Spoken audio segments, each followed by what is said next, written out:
আসসালামু আলাইকুম, কেমন আছেন সবাই? আশা করছি সবাই ভালো আছেন। আলহামদুলিল্লাহ আমিও ভালো আছি।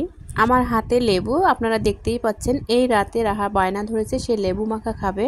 কি আর করার, সঙ্গে সঙ্গে গিয়ে লেবু তুলে নিয়ে আসলাম। আর এই লেবু মাখার আসল রিজন হচ্ছে সে লেখাপড়া করবে না সন্ধ্যায়, এটাই হচ্ছে তার অজুহাত। মানে লেবু মাখা করতে গেলে তো তার পড়তে হবে না। আর সে কেন লেবু মাখা খাইতে চাচ্ছে সেটা তো আমার ভালোভাবে জানা আছে, তবে আমি এটা ছাড়বো না, তাকে লেখাপড়া করতেই তো হবে এই লেবু মাখা খাওয়ার পর।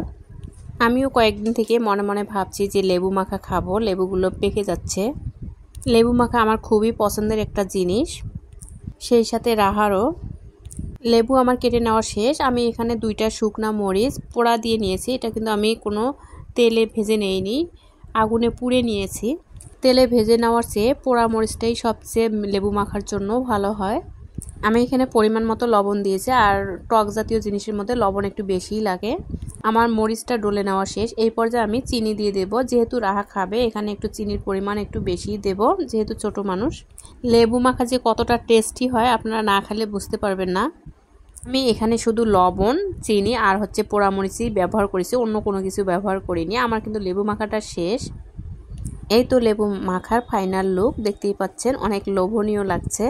দেখে জিহ্বার পানি চলে আসছে। সবাই ভালো থাকেন, সুস্থ থাকেন। আবারও দেখা হবে নতুন কোনো ভিডিওতে। আল্লাহ হাফেজ।